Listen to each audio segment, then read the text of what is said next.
Hello दोस्तों, आप सभी का स्वागत है यूनिक मैथ्स मैजिक पर। दोस्तों मैं हूं आपके साथ मनीष शर्मा। दोस्तों आज हम क्लास 10th की एक्सरसाइज 3.1 का क्वेश्चन नंबर फर्स्ट करने वाले हैं। वो भी बिल्कुल अच्छे से एक एक स्टेप क्लियर करते हुए इसको आज हम करेंगे। ठीक है दोस्तों, अगर फिर भी आपको किसी भी क्वेश्चन में कोई दिक्कत होती है तो आप कमेंट करके बेझिझक पूछ सकते हैं। ठीक है दोस्तों, तो जिन्होंने भी अभी तक चैनल को सब्सक्राइब नहीं किया है वो प्लीज़ पहले चैनल को सब्सक्राइब कर लीजिए, उसके बाद बिना किसी देरी के वीडियो को स्टार्ट करेंगे। ठीक है दोस्तों, तो ये हमारा फर्स्ट वाला क्वेश्चन है। फर्स्ट वाले क्वेश्चन को पहले पढ़ेंगे, अच्छे से समझेंगे, उसके बाद हम इसे सॉल्व करेंगे। ठीक है दोस्तों, तो इसमें कह रहा है कि आफ्ताब टेल्स हिज डॉटर, यानी कि आफ्ताब अपनी पुत्री से कहता है 7 years एगो। इसका मतलब क्या हुआ, यहाँ पर हम समझ लेते हैं। आफ्ताब पिता है, उसकी एक डॉटर है, दोनों के बीच वार्तालाप हो रहा है।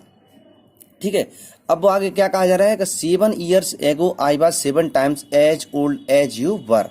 कहने का मतलब वो कह रहा है कि आफ्ताब कह रहा है कि मैं 7 वर्ष पहले, एगो का मतलब पहले, तो एगो वाली एज हमेशा माइनस कर दी जाती है। तो सबसे पहले हम क्या करते हैं, यहाँ पर इनकी प्रेजेंट एज मान लेते हैं। ठीक है, यहाँ पर इनकी प्रेजेंट एज मान लेते हैं। Let the present age of Aftab. ठीक है, प्रेजेंट एज ऑफ आफ्ताब क्या मान लें, एक्स, एंड प्रेजेंट एज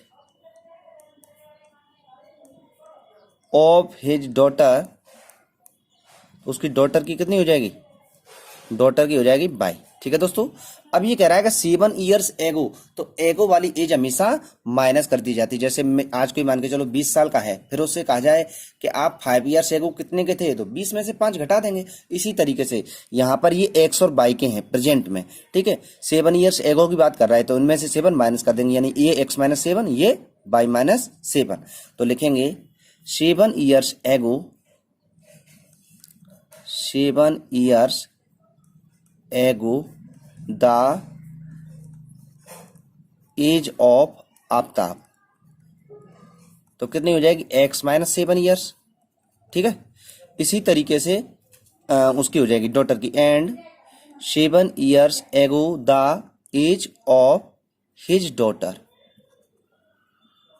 उसकी डॉटर की कितनी हो जाएगी, बाई माइनस 7।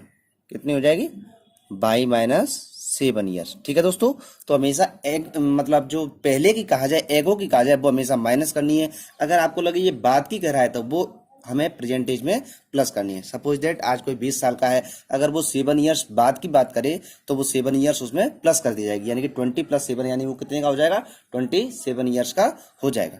ठीक है दोस्तों, तो अब यहाँ पे कंडीशन कुछ और दे रखी है, तो अपन क्या करेंगे, इनको इक्वल में रख लेंगे। एक्स माइनस 7 इधर रख लिया, बाई माइनस 7 इधर रख लिया। ठीक है, अब जो भी मल्टीप्लाई किया जाएगा वो इधर किया जाएगा, ध्यान रखना है। ठीक है, तो 7 years एगो आई बाय 7 times, टाइम्स का मतलब क्या होता है, मल्टीप्लाई, यानी कितने टाइम्स करा है, 7 times, तो इधर 7 का मल्टीप्लाई कर देंगे तो कितना हो जाएगा, एक्स माइनस 7 इक्वल 7 का मल्टीप्लाई इससे करेंगे तो 7 बाई माइनस 7 का मल्टीप्लाई 7 से करेंगे 14 है। ठीक है दोस्तों, इनको सबको एक साइड कर लेंगे तो क्या हो जाएगा, यानी कि हो जाएगा हमारा एक्स माइनस 7 इक्वल, सॉरी इसको इधर ले आएंगे तो ये माइनस का हो जाएगा, तो -7y, और 49 को इधर लाएंगे तो 49 प्लस का हो जाएगा इक्वल 0।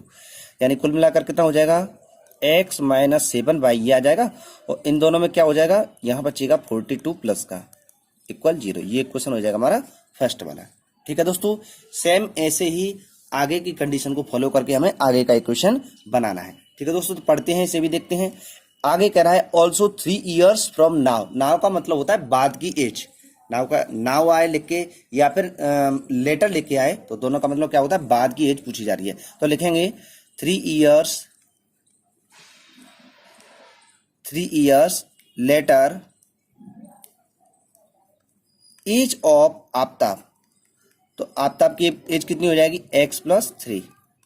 ठीक है, इसी तरीके से उसकी डॉटर की जाएगी 3 years later age of his daughter, उसकी डॉटर की कितनी हो जाएगी, उसकी डॉटर की हो जाएगी बाई + 3 years।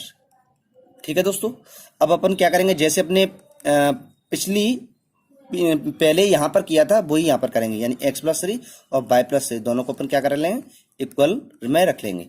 अब ये क्या कह रहा है, जो भी कह रहा होगा, जितने का भी मल्टीप्लाई करने कह रहा होगा वो हमें इधर करना है। तो ये कह रहा है कि 3 years from now I shall be 3 times, 3 times का कह रहा है ना, और 3 का मल्टीप्लाई अपन को इधर करना है।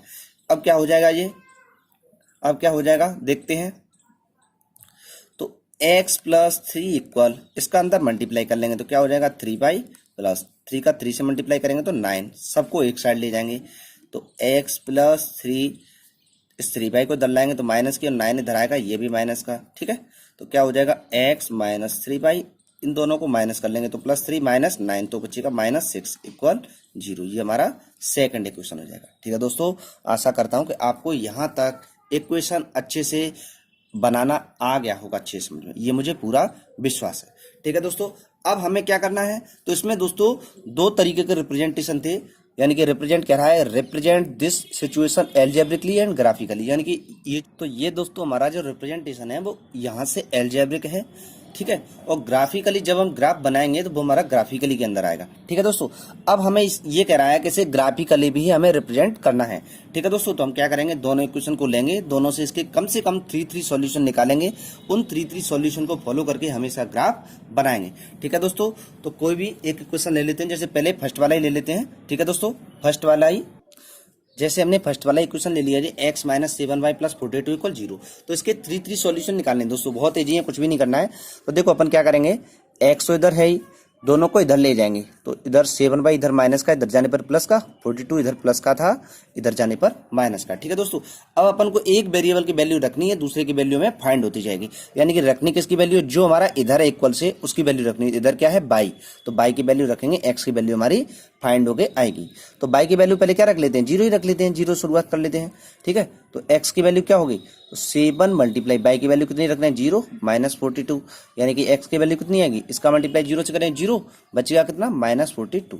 यहाँ पे इसके कोऑर्डिनेट लिख देंगे, तो कोऑर्डिनेट में पहले x का लिखा जाता है, तो x कितना है 42, और y की वैल्यू कितनी है 0। ठीक है दोस्तों, ये इसके कोऑर्डिनेट बन जाएंगे। अब आगे वैल्यू रखते हैं, तो y की वैल्यू यहाँ पर क्या रख देते हैं, 1 रख देते हैं, तो कितना आएगा, तो x इक्वल 7 मल्टीप्लाई, यहाँ पर वैल्यू बदल जाएगी, यहाँ पर 0 है, यहाँ पर 1 हो जाएगी, -42, तो 7 बन जाए 7 माइनस 42, यानी कि रह जाएगा हमारा -35।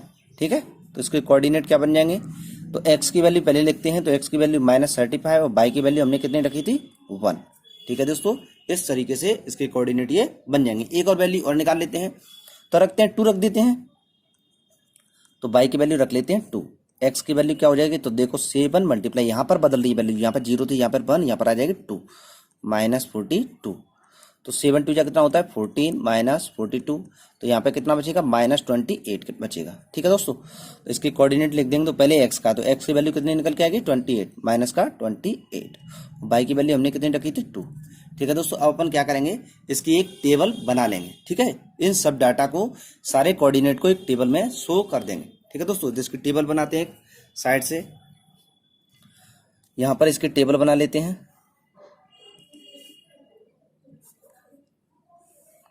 इस तरीके से इसमें 2 कॉलम होंगे, यानी कि एक x का एक y का। ठीक है, अब इसके कोऑर्डिनेट लिख देते हैं, -42 0 -35 1 -28 2। ठीक है दोस्तों, इस तरीके से फर्स्ट वाले की टेबल हो जाएगी। अब हम ले लेते हैं अपना दोस्तों सेकंड वाला इक्वेशन, तो देख लेते हैं सेकंड वाला इक्वेशन क्या था हमारा, तो इधर देख लेते हैं। ठीक है दोस्तों, तो ये हमारा इक्वेशन सेकंड है। अब इसको भी इसी तरीके से सॉल्व करना है कि एक वेरिएबल अपन इधर रखेंगे, बाकी को दूसरी साइड में ले जाएंगे। तो x इक्वल क्या हो जाएगा, देखो 3y इधर माइनस की है तो इधर जाने पर प्लस की, और 6 इधर माइनस का है तो इधर जाने पर प्लस का। ठीक है दोस्तों, अब अपन इसमें किसकी वैल्यू रखेंगे, y की, क्योंकि दूसरी साइड में क्या है y वेरिएबल है। ठीक है दोस्तों, तो रखते हैं, तो y की वैल्यू सबसे पहले क्या रखते हैं 0, तो x की वैल्यू कितनी होगी, देखो 3 मल्टीप्लाई, यहाँ पर वैल्यू रखनी है, तो y की वैल्यू कितनी रख रहे हैं 0 प्लस 6, तो 3 का 0 से मल्टीप्लाई करेंगे 0, रह जाएगा क्या 6। तो पहले x की वैल्यू लिखते हैं, तो x की वैल्यू क्या है इसमें 6, y की वैल्यू हमने क्या रखी थी 0, और वैल्यू रख लेते हैं, अब y की वैल्यू रख लेते हैं 1, तो क्या हो जाएगा x इक्वल, देखो यहाँ पर। ठीक है दोस्तों, तो इसकी वैल्यू हमने 0 रखी तो हमारा 6 आया था। इस तरीके से हमारे कोऑर्डिनेट 6 0 बने थे। यहाँ पर वैल्यू 1 रखेंगे, यानी बाई की जगह पे क्या रखेंगे 1। तो देखो यहाँ पर रख देंगे, यहाँ पे 0 की जगह 1, ये वैल्यू बदल जाएगी। तो 3 मल्टीप्लाई 0 की जगह 1 प्लस 6, और 3 का मल्टीप्लाई 1 से करें 3 प्लस 6 9 हो जाएगा। तो x की वैल्यू पहले, तो x का कोऑर्डिनेट कितना है, x की वैल्यू कितनी आई है 9, और y की वैल्यू बाद में। ठीक है दोस्तों, इसी तरीके से एक और वैल्यू इसकी और निकाल लेते हैं। तो यहाँ पे रखेंगे y इक्वल 2 रख दिया है, तो क्या हो जाएगा 3 मल्टीप्लाई बाई की जगह यहाँ पर वैल्यू बदल जाएगी 2 प्लस 6, कितना हो जाएगा, यानी कि 3 का मल्टीप्लाई 2 से करें 6, और 6 में 6 प्लस करेंगे तो 6 प्लस 6 12, यानी कितना हो जाएगा x की वैल्यू 12 और y की वैल्यू 2। ठीक है दोस्तों, इस तरीके से इसके 3 कंडीशन, इसके 3 सॉल्यूशन हमने निकाल लिए हैं। तो हम क्या करेंगे, इनको एक टेबल में हम टेबल बना करके उसमें सिचुएटेड कर देंगे। ठीक है दोस्तों, इसके लिए एक टेबल बना लेते हैं, जिससे कि हम सारी वैल्यूज को हम एक टेबल में व्यवस्थित कर सकें। ठीक है दोस्तों, तो यहां पर हम इसकी टेबल बना लेंगे साइड से। ठीक है, और टेबल में कितने कॉलम होंगे, 2 कॉलम सिर्फ x और y के, क्योंकि हमने जो वैल्यू निकाली है वो 2 एक्सेज की वैल्यू है, x एंड y की। तो यहाँ पर इसके कोऑर्डिनेट लिखेंगे तो क्या हो जाएंगे 6 0, फिर आगे है 9 1, फिर आगे है 12 2। इस तरीके से इसकी टेबल बना देंगे। ठीक है दोस्तों, आगे इसका ग्राफिकली रिप्रेजेंटेशन करते हैं। ठीक है दोस्तों, तो मैंने दोनों इक्वेशन की टेबल इधर बना ली है। ये फर्स्ट वाले इक्वेशन की टेबल है, ये सेकंड वाले इक्वेशन की टेबल है। ठीक है दोस्तों, अब हम इसका ग्राफ बनाएंगे। तो ग्राफ में सबसे पहले हमको ये देखना होता है कि इसमें x और y की हाईएस्ट वैल्यू क्या है। हमें ये देखना होता है कि x और y की हाईएस्ट वैल्यू क्या है। तो देखो x की वैल्यू इसमें -42 है हाईएस्ट, इसमें 12 है, यानी कि -42 ये सबसे बड़ी हुई। y की वैल्यू क्या है 0 1 2, इसमें भी 0 1 2, यानी कि 1 2 तक है। तो अपन को इस तरीके से इसकी स्केल लेनी है कि सारे वैल्यूज उसमें आ जाएं, चाहे वो x एक्सिस की हो चाहे वो y एक्सिस की हो। जरूरी नहीं है कि x और y पर दोनों पर सेम लें, इन पे डिफरेंट भी हो सकती है। ठीक है दोस्तों, हो सकता है कि x पर हम 10 10 करके लें, y पर 1 2 3 इस तरीके से लें, तो डिफरेंट हो सकती है, इससे कोई भी अंतर नहीं पड़ता है। ठीक है दोस्तों, तो बनाते हैं इसका ग्राफ। तो सबसे पहले हम क्या करेंगे, सबसे पहले हम इस तरीके से इसके 2 एक्सेज बना लेंगे। ठीक है दोस्तों, इस तरीके से इसके 2 एक्सेज बना लेंगे।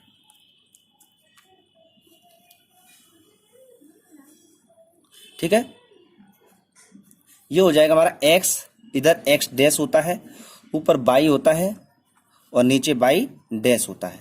y डैश का मतलब क्या होता है, ऊपर, यानी कि जहां पर ये दोनों कट कर रहे हैं वहां से ऊपर की वैल्यू जो लिखी जाएगी वो प्लस की लिखी जाएगी, और नीचे जो वैल्यू लिखी जाएगी वही वैल्यू माइनस क्यू कर आ जाएंगी। एक इधर से अब x का मतलब ये है कि सारी वैल्यू इधर प्लस की रहेंगी, इधर सारी वैल्यू माइनस की रहेंगी। ठीक है दोस्तों, अब हम इसकी स्केल लिखते हैं। यहाँ पर स्केल क्या है इसकी, स्केल ऑन x एक्सिस। तो x एक्सिस पर अपन किस हिसाब से लेंगे, सारी वैल्यू हमारी इसमें आ जाए, तो 1 सेंटीमीटर को 10 यूनिट के हिसाब से ले लेंगे, क्योंकि 10 के अंदर 42 भी आता है, 35 भी आता है, सारी वैल्यू 10 के अंदर आ जाएंगे। ठीक है दोस्तों, अब y एक्सिस पर किस हिसाब से लें, तो y एक्सिस पर ले लेंगे अपन 1 सेंटीमीटर इक्वल 1 यूनिट, क्योंकि y पर वैल्यू हाईएस्ट क्या है 0 1 2 0 1 2, तो हम 1 2 करके 1 2 3 करके ले सकते हैं। ठीक है दोस्तों, अब इसका हम ग्राफ बनाएंगे। तो x पर हमने किस हिसाब से लिया है 10 के डिफरेंस से, तो यहाँ पर क्या आता है, यहाँ पर तो 0 आता है। हमने इधर 10 10 के डिफरेंस से लिया है, तो ले लेंगे 10 20 30 40 50 60 70, काफ़ी है, जितनी ज़रूरत है उतना ही लिखना है। अब इधर लिख देंगे, तो माइनस का 10, माइनस का 20, माइनस का 30, माइनस का 40, माइनस का 50, माइनस का 60, माइनस का 70। ठीक है दोस्तों, इधर उधर नंबर आगे पीछे भी हो सकते हैं, उससे कोई भी अंतर नहीं पड़ेगा। इधर जैसे हमने x की वैल्यू 70 तक लिख ली, इधर हमने 60 तक लिखी, उससे कोई भी अंतर नहीं पड़ता है।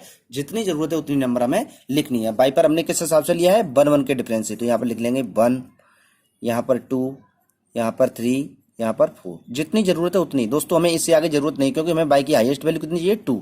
अब नीचे माइनस की लिख देंगे, 1 2 वैल्यू, ज्यादा जरूरत नहीं, क्योंकि हमारी y की वैल्यू कोई भी माइनस की है ही नहीं। अब हम इसको शो करेंगे, तो देखो दोस्तों यहाँ पर x की वैल्यू -42, y की 0, x की माइनस में है 42, ध्यान देना है, तो x की इधर प्लस की आती, इधर माइनस की आएंगी। तो देखो 40 के बाद आपने देखा होगा ग्राफ में, देखो या स्केल में देखो, जिससे अपन मेजरमेंट करते हैं उसमें देखो, एक से दूसरे के बीच 9 छोटी छोटी लाइन होती हैं। कितनी होती हैं 9 छोटी छोटी लाइन। अब जैसे हमें कहा गया -42, तो 40 तो ये रहा, 2 छोटी छोटी लाइन पढ़ लेंगे। अब एक्स पर वैल्यू दे रखी है, बाई पर तो इसमें 0 है, तो इसका मतलब एक्स पर ही शो हो जाएगी। यहाँ पर जैसे हम दो छोटी छोटी लाइन गिन लेंगे तो यहाँ पर मानी -42 और 0 आ जाएगी। ठीक है दोस्तों, तो ये हमें ध्यान रखना है, यानी कि एक्स पर वैल्यू दे रखी है, बाई पर जहां पर दे रखी हो उस पर ही उस वैल्यू को शो कर देंगे, दूसरे पर 0 मानी जाएगी। अब इसमें कह रहा है एक्स की वैल्यू -35, बाई की वैल्यू 1। तो देखो 30 के बाद 5 छोटी छोटी लाइन पढ़ लेंगे। ठीक है, मैंने बताया है कि यानी एक से दूसरे के बीच कितनी लाइन होती है, 9 लाइन होती है छोटी छोटी। तो 35 का मतलब 5 छोटी छोटी लाइन पढ़ लेंगे। और बाई पे कह रहा है 1, तो बाई पे देखो ये तो एक्स पर हो जाएगा -35, बाई पे हो जाएगा 1, यानी कि ये कहाँ से हो जाएगा, यहाँ पर, यानी यहाँ लिख देंगे -35 और 1। ठीक है दोस्तों, इसी तरीके से -28 और 2। तो देखो 28 कहाँ आएगा, -20, इसके बाद 8 छोटी छोटी लाइन पढ़ लेंगे, यहाँ पर आ जाएगा। और 2 कहाँ पर आएगा, 2 ये रहा, यानी कि ये यहाँ पर शो हो जाएगा, यानी कि -28 और 2। ठीक है दोस्तों, एक बार और रिपीट कर लेते हैं। तो इसमें x की वैल्यू दे रखी -42, उसकी वैल्यू दे रखी 0।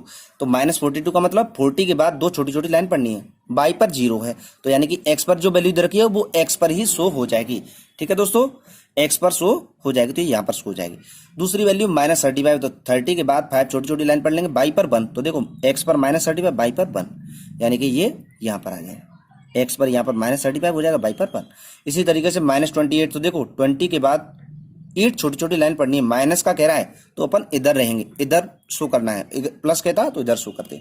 तो -28 यहाँ से 8 छोटी छोटी लाइन पढ़ लेंगे, यहाँ जाएगा, और बाई की वैल्यू कितनी है 2, तो यहाँ पर ये शो हो जाएगा। अब इन तीनों को अपन मैच कर देंगे, ज्वाइंट कर देंगे। ठीक है दोस्तों, जब तीनों को ज्वाइंट करेंगे तो जो लाइन जाएगी वो तीनों पॉइंट से होकर जाएगी। तो ये हमारा फर्स्ट इक्वेशन की लाइन है, तो इसका इक्वेशन इस पर लिख देंगे। तो कितना था, x - 7y + 42 = 0। मैंने दोनों ही इक्वेशन पहले ही ऊपर लिख लिए हैं। ठीक है दोस्तों, अब इसका हम दूसरी लाइन के जो वैल्यू चाहिए थी उससे हम इसे बनाते हैं, उनको शो करते हैं। तो x पर 6, बाई पर 0, तो ध्यान देना x पर ये वैल्यू शो की जाएगी, बाई पर 0 है। x पर 6 प्लस का, तो देखो यहाँ 0 से अपन 6 छोटी छोटी लाइन पढ़ लेंगे, तो यहाँ पर आ जाएंगे। और x पर अकेले पर वैल्यू रखी है तो x पर शो हो जाएगी, बाई पर 0 मानी जाएगी, तो यहाँ पर लिख देंगे 6 और 0। x की वैल्यू 9, बाई की वैल्यू 1। तो देखो अपन 0 से आगे पढ़ेंगे 9 छोटी छोटी लाइन, है ना, कितनी पढ़ेंगे, 9 छोटी छोटी लाइन, तो यहाँ इसके जस्ट पास में ही रहेगी। तो x की वैल्यू कितनी है, 9, और बाई की वैल्यू 1, यानी यहाँ पर ये शो हो जाएगी। ठीक है दोस्तों, 9 और 1। अब देखते हैं 12 और 2, x की वैल्यू 12। तो देखो यहाँ 10 के बाद दो छोटी छोटी लाइन पढ़ लेंगे, 2 कह रहा है, बाई पर 2, तो बाई पर 2 यहाँ पर आ जाएंगे। ठीक है दोस्तों, यहाँ पर शो हो जाएगी। जब इनको आप तीनों को ज्वाइंट करोगे तो इस तरीके से लाइन जाएगी। और ध्यान देना इस तरीके से जब आप अपने ग्राफ में बनाओगे ना तो क्लियर ये तीनों पॉइंट एक दूसरे से ज्वाइंट हो जाएंगे। ठीक है, जब अपन विदाउट स्केल के बनाते हैं तो ये पॉइंट इधर उधर हो भी सकते हैं, लेकिन जब आप बिल्कुल स्केल के थ्रू बनाएंगे तो इसमें एक भी पॉइंट इधर उधर नहीं होगा, हर पॉइंट एक दूसरे से काटता हुआ जाएगा। ठीक है दोस्तों, तो ये था हमारा सेकंड वाले इक्वेशन की लाइन। सेकंड वाला इक्वेशन क्या है हमारा, ये इक्वेशन है, इसको इस पर लिख देंगे, यानी कि x - 3y - 6 = 0, x - 3y - 6 = 0। ठीक है दोस्तों, तो इस तरीके से हमारी दोनों लाइन बन जाएंगे। अब आपको यहां से एक चीज दिखाई दे रही हो कि दोनों लाइन यहां पर हो सकता है थोड़ा बहुत क्लियर ना दिख रहा हो, लेकिन जब आप अपने ग्राफ पर बनाएंगे तो वहां पर दोनों लाइन एग्जैक्टली दिखेंगी। ठीक है दोस्तों, यहाँ पर ये दिख रहा है आपको करीब करीब दोनों लाइन कैसी हैं, पैरेलल है। पैरेलल का मतलब होता है यानी कि दोनों लाइनों के बीच का जो गैप हो वो इक्वल हो। छोटे बड़े होने से पैरेलल पर कोई भी इफेक्ट नहीं पड़ता है। जैसे यहाँ पर समझ लेते हैं, ये लाइन छोटी है, ये लाइन बड़ी है, इससे इस पर कोई भी इफेक्ट नहीं पड़ेगा।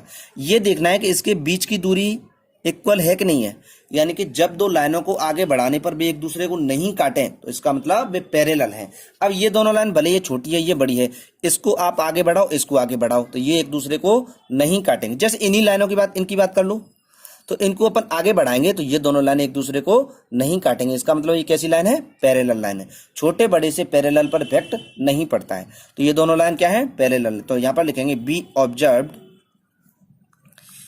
ऑब्जर्व्ड from this graph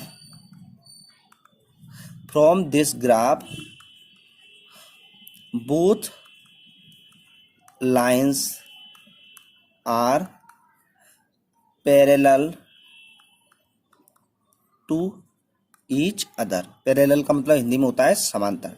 ठीक है दोस्तों, तो ये हमारा ग्राफिकली रिप्रेजेंटेशन था, तो यहां पर अपन लिख देंगे ग्राफिकल रिप्रेजेंटेशन। ग्राफिकल